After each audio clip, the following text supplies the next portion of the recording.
আসসালামু আলাইকুম ওয়া রাহমাতুল্লাহি ওয়া বারাকাতুহু। শুরু করছি মহান আল্লাহ তাআলার নামে, যিনি আমাদেরকে সৃষ্টি করেছেন এবং পরিপূর্ণ রিজিক দান করেছেন। জামাতে ইসলামের আমির বলেছেন, শরিয়া আইন চালু করবেন না, তারা ক্ষমতায় গেলে শরিয়া আইন চালু করবেন না। এটা নিয়ে অনেক কথা হবে বা হচ্ছে। তো জামাতে ইসলাম শরিয়া আইন প্রতিষ্ঠা না করে কিভাবে ইসলামী শাসন পরিচালনা করবেন, এটাই তো বিষয়। আমি বলি, শরিয়া আইনটা ছিল কখন? সাহাবাদের যুগে, মহানবী হযরত মুহাম্মদ সাল্লাল্লাহু আলাইহি ওয়াসাল্লাম এর মৃত্যুর পরবর্তী সময়ে। তো মাঝখানে হাজার হাজার বছর কেটে গেছে যেখানে ইসলামী শাসন নেই বললেই চলে।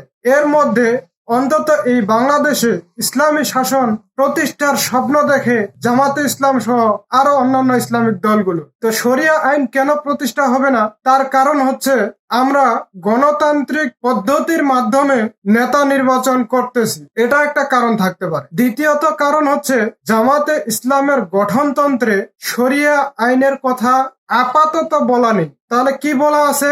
জামাতে ইসলামের গঠনতন্ত্রে বলা আছে যে তারা ইসলামী কল্যাণ রাষ্ট্র গঠন করতে চায়। এবার ইসলামিক কল্যাণ রাষ্ট্র কেমন হবে সেটা জামাতে ইসলামকে ক্ষমতায় না নিলে বোঝা যাবে না যে তারা ইসলামিক কেমন কল্যাণ রাষ্ট্র চায়।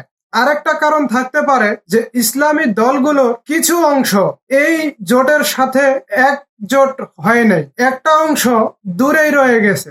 আর শরিয়া আইন প্রতিষ্ঠা করতে গেলে কাফের মুশরিকদের সাথে বিরাট একটা দ্বন্দ্বের বিষয় আছে। যেহেতু আমাদের দেশে কাফের মুশরিকদের সংখ্যা অনেক কম, তো আমরা কাদের বিরুদ্ধে লড়বো সেটা একটা বড় প্রশ্ন।